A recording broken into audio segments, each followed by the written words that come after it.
In the vast expanse of space, where stars shimmered like scattered diamonds against an endless velvet canvas, a lone figure stood atop her obsidian throne. The alien queen, ruler of the Zereth Dominion, gazed out through crystalline walls that revealed galaxies in perpetual motion. Her elongated form shimmered with iridescent scales that caught and refracted starlight, creating dancing rainbows across the chamber's polished black floors. 3 meters tall and radiating an aura of ancient power, she commanded respect from all who dared approach. Her species had evolved over millennia on a planet orbiting a dying red giant, their society built upon intricate networks of telepathic communication and biological symbiosis. The Zereth possessed abilities beyond human comprehension. They could manipulate molecular structures with mere thought, communicate across light years instantly, and adapt to extreme environments without technological assistance. Their civilization spanned hundreds of worlds, each connected by living conduits that pulsed with bioluminescent energy. Yet for all their advanced capabilities, the Queen now found herself crippled by an emotion unfamiliar to her kind: despair. Centuries ago, when solar winds had stripped away her homeworld's atmosphere, forcing their migration across the stars, she had never wavered. When hostile empires sought to conquer their territories, she had faced them with unwavering resolve. But now, after 7 cycles of searching, each cycle spanning 34 Earth years, she had lost hope of ever finding her child. The disappearance had occurred during a diplomatic mission to a newly discovered sector of space. Her daughter, barely 2 solar cycles old by human standards, had vanished while exploring an uncharted nebula alongside their scientific envoy. Despite mobilizing every resource within the Dominion's reach, deploying search parties across thousands of systems, and consulting the most ancient oracles, no trace had been found. The void had swallowed her whole, leaving behind only silence and questions that gnawed at the Queen's consciousness.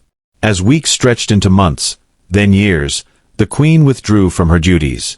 Council meetings were attended through holographic proxies. Alliance negotiations stalled as her once decisive leadership faltered. Her advisors whispered among themselves, concerned about the unprecedented display of vulnerability from a being who had always embodied strength and wisdom. The Dominion's people looked to their sovereign for guidance, but instead found a leader consumed by grief, her luminous eyes dimmed by sorrow that even the brightest stars couldn't penetrate. In a distant corner of the galaxy, aboard the battered hull of the UNSC vessel Redemption, Sergeant Elias Carter reviewed tactical data on his holoscreen. The 42-year-old soldier had seen more combat zones than he cared to remember, his body bearing the scars of countless firefights across hostile worlds. His dark skin bore the marks of radiation burns, his left eye replaced with cybernetic enhancements after a close encounter with plasma weaponry, and his voice carried the gravelly edge of someone who'd spent too many years shouting orders above the din of battle. Elias represented humanity's frontier spirit, those who ventured beyond Earth's safety to explore, fight, and sometimes die for the expansion of human territory. Born on Mars Colony Alpha, he had grown up watching Earth's blue-green orb from millions of kilometers away while breathing recycled air beneath artificial skies. This upbringing had instilled in him both a deep appreciation for life and a pragmatic understanding of its fragility in the harsh vacuum of space. His current assignment brought new challenges daily. The Redemption patrolled a volatile sector where human expansion intersected with several alien territories, including the enigmatic Zereth Dominion. Officially, they maintained peaceful relations, but tensions simmered beneath diplomatic niceties. Resource-rich planets lay claimed by multiple factions, and rogue elements from both sides occasionally clashed in border skirmishes. As head of security, Elias navigated this delicate balance daily, his decisions potentially sparking interstellar conflict or maintaining fragile peace. Despite military protocols and cultural differences, Elias had developed a reputation for fairness among various alien species. During a particularly tense standoff with Krell mercenaries threatening a joint human-Zereth mining operation, he had brokered a ceasefire that saved dozens of lives. Rather than following standard procedure and engaging the aggressors, he had initiated direct communication, using crude but effective gestures to establish dialogue.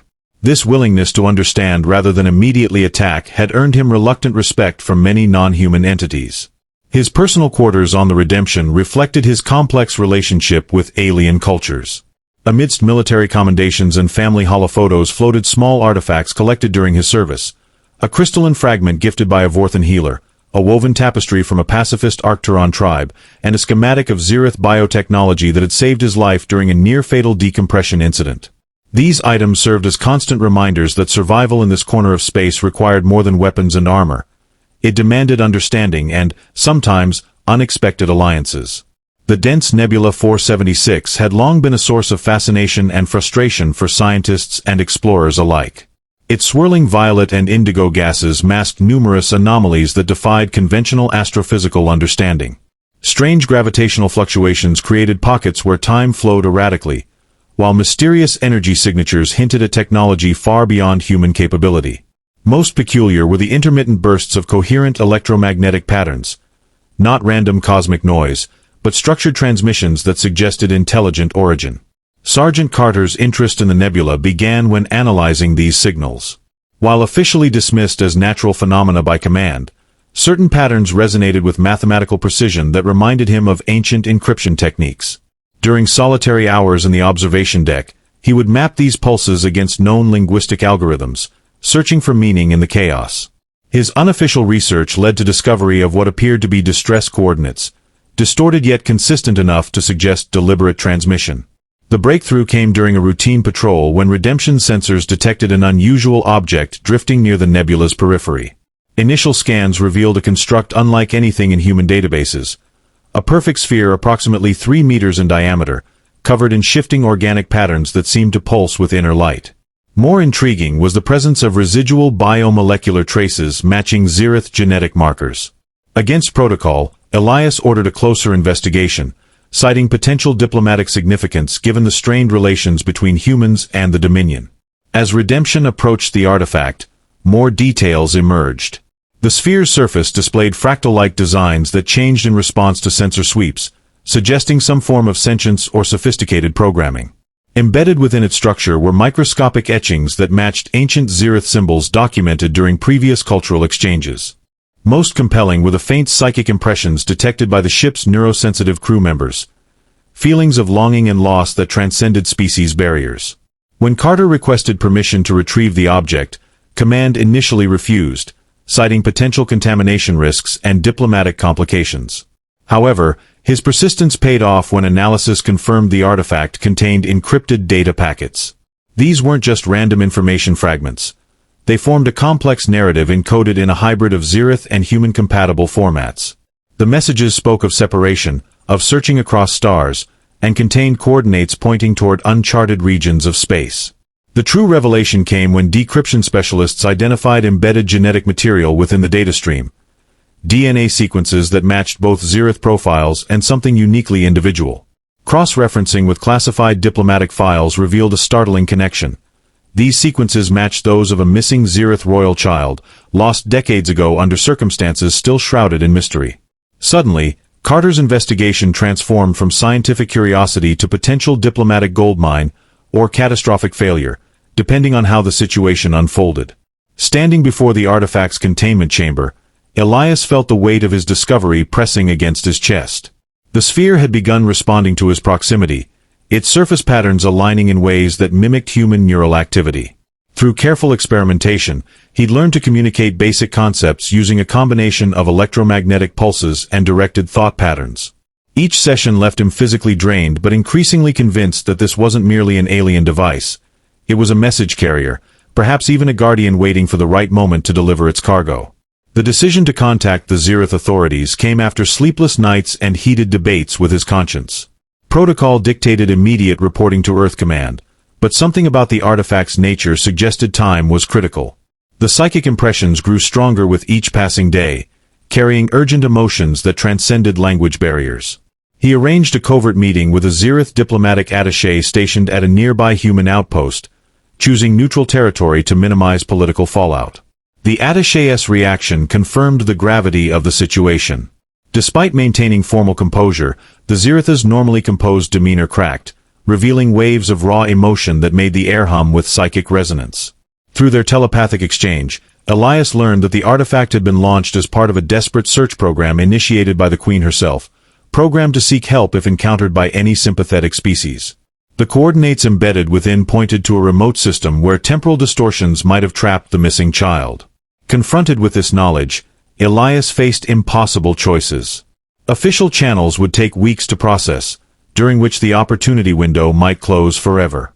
Yet acting independently risked court-martial and potentially catastrophic diplomatic consequences. The artifact's increasing activity suggested it recognized the urgency, its surface patterns now forming recognizable shapes that resembled both human and Zirith symbols for time and danger. Complicating matters further was the artifact's growing connection to Elias himself.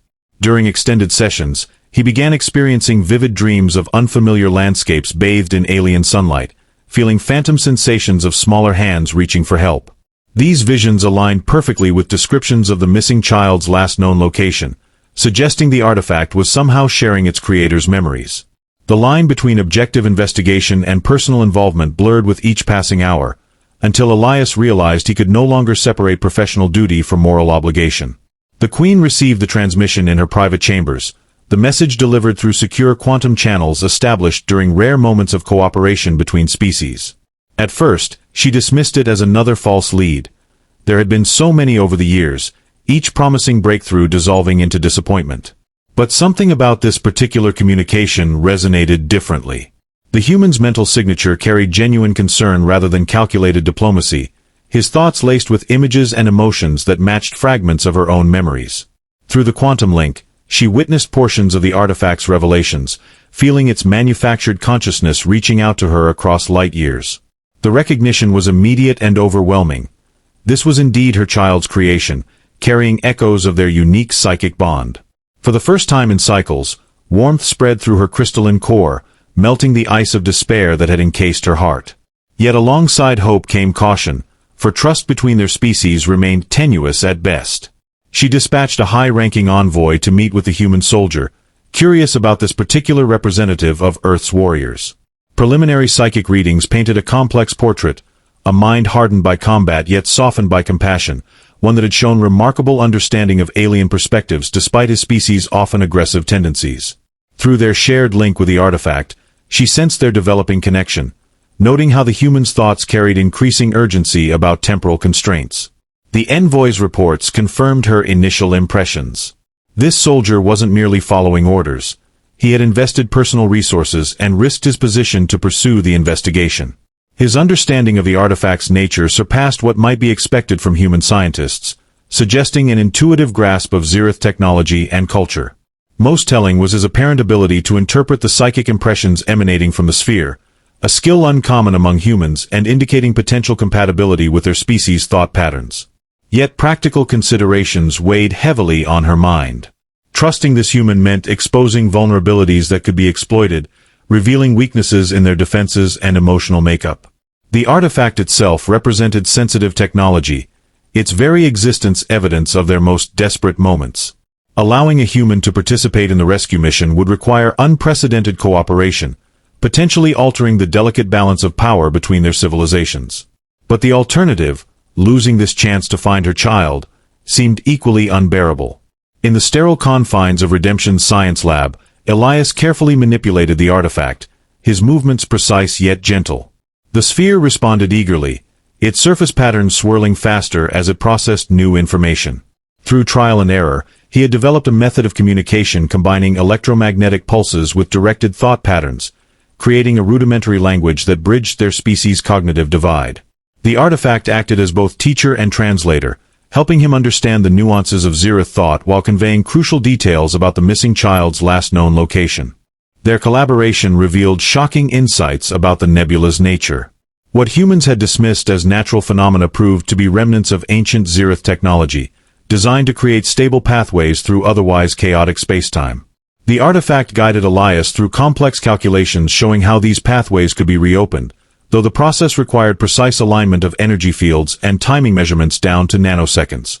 More concerning were indications that the temporal distortions trapping the child were intensifying, suggesting a limited window for rescue before the phenomenon collapsed entirely.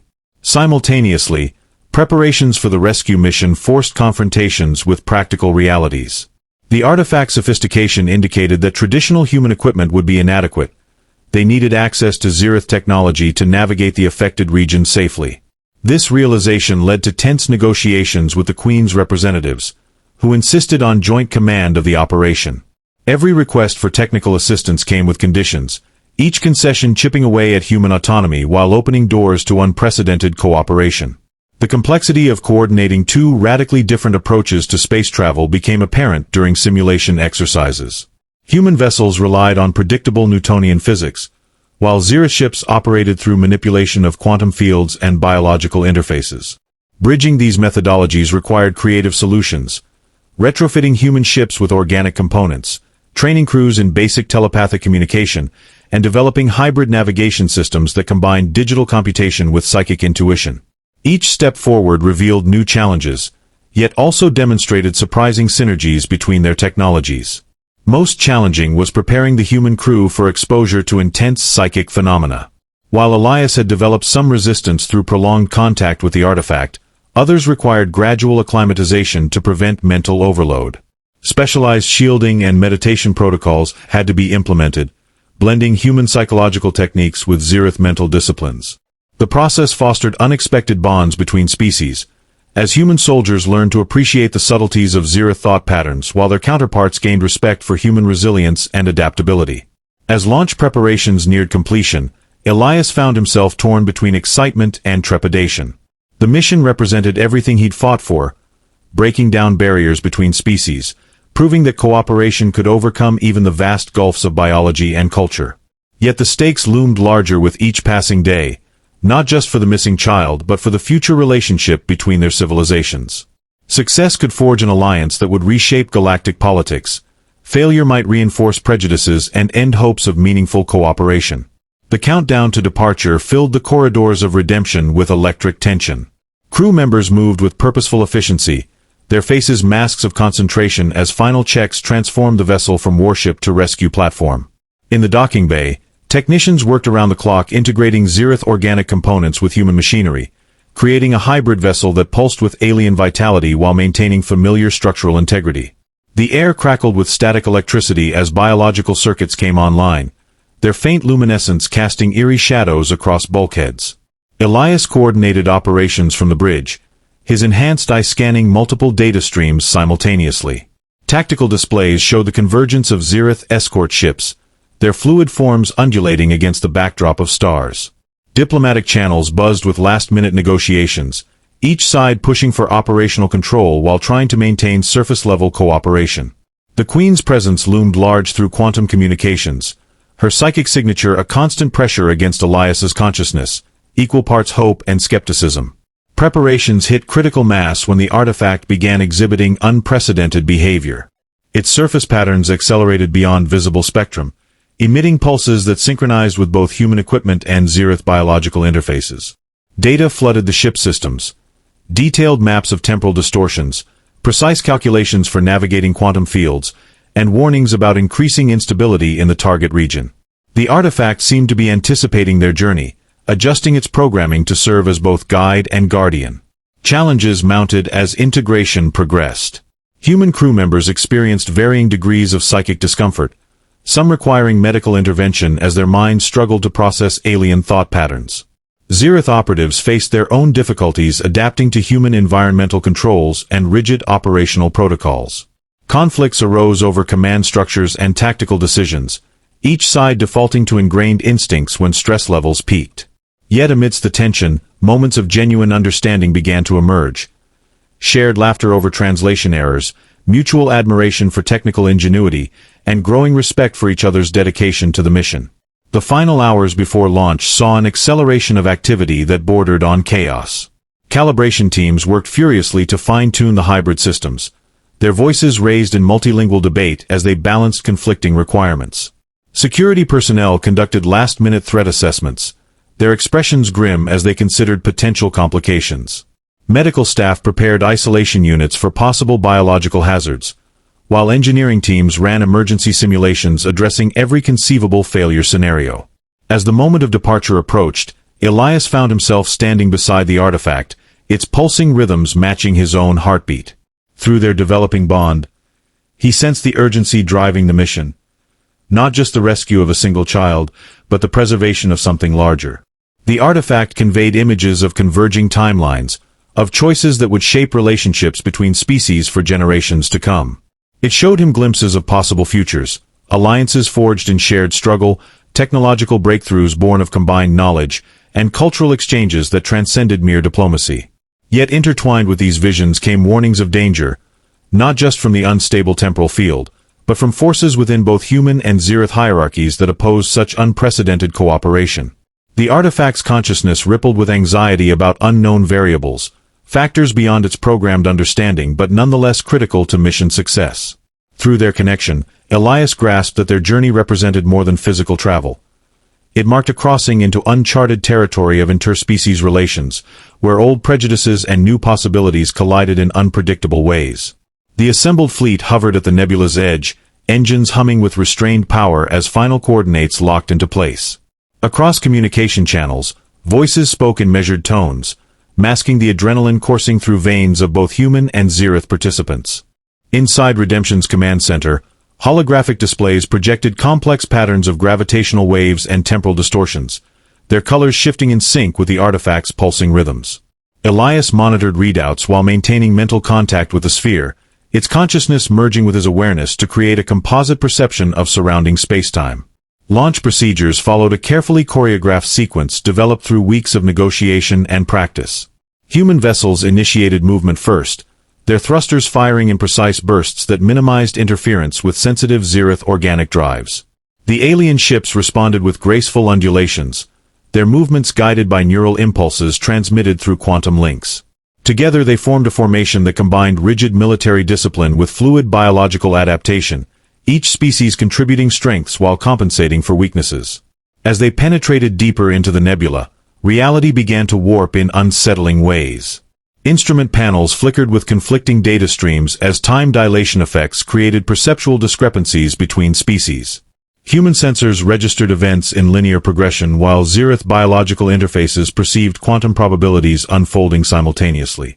The artifact served as translator, its consciousness buffering these incompatible perceptions and generating composite images that both species could comprehend.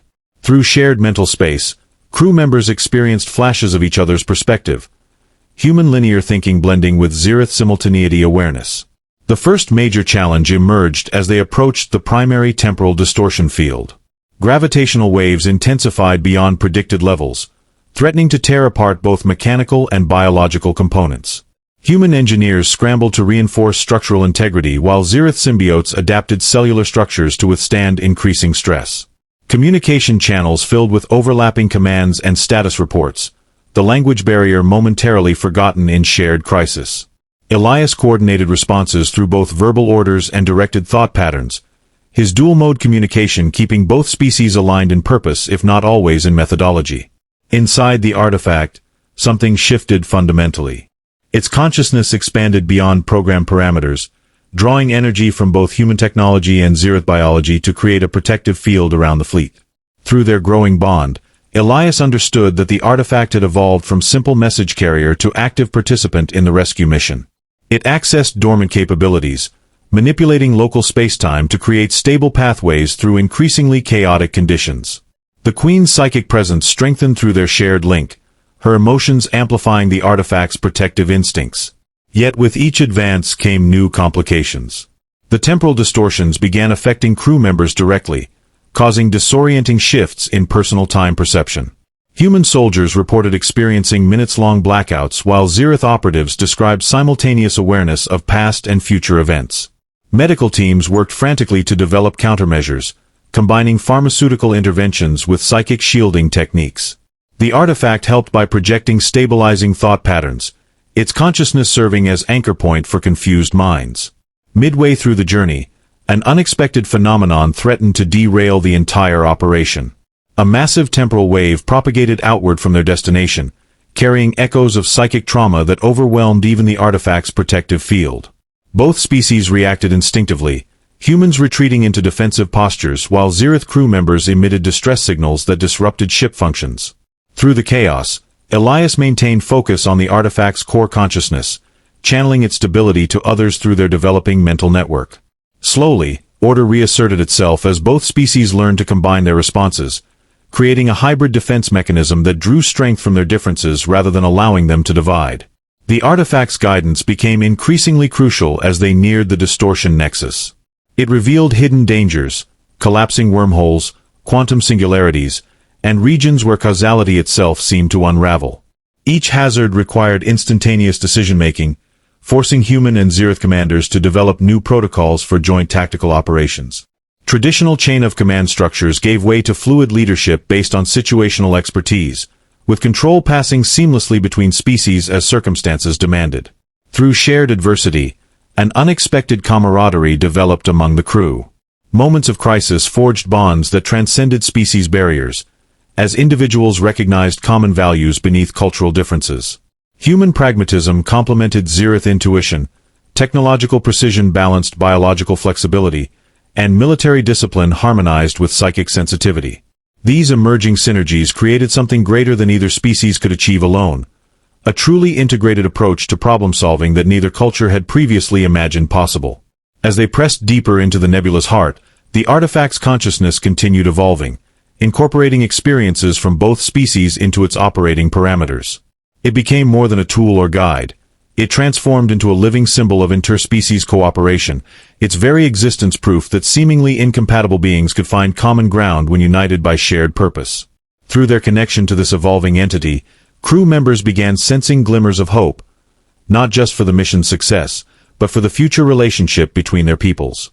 The threshold of the temporal distortion field loomed ahead, its boundaries marked by cascading waves of altered reality. Instruments struggled to make sense of the chaos, readings jumping erratically between plausible values and impossible extremes. The artifact pulsed with increasing intensity, its surface patterns now moving beyond visible spectrum into realms of pure thought. Through their shared consciousness, Elias and the Queen experienced the convergence of timelines, not as abstract concept but as visceral reality, where past and future possibilities intertwined in dizzying complexity. Human and Zereth crew members reported increasingly vivid hallucinations, their minds struggling to process the conflicting temporal data flooding their senses.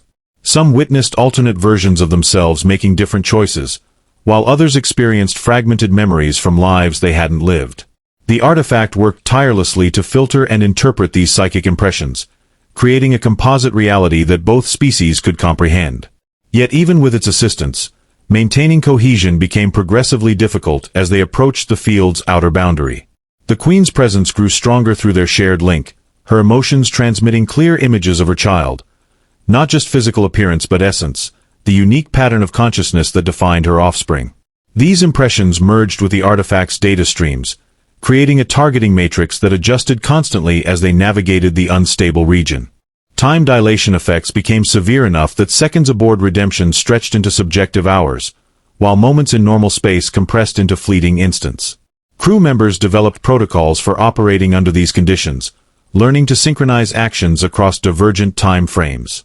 Instrument panels revealed the distortion field's true nature, not a simple temporal anomaly but a complex web of intersecting probability waves.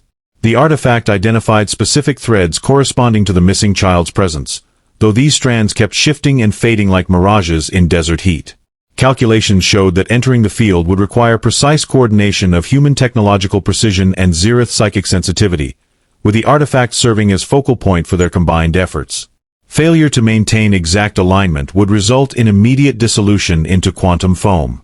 Elias coordinated final preparations through both verbal commands and directed thought patterns, his consciousness splitting attention between immediate tactical concerns and broader strategic implications.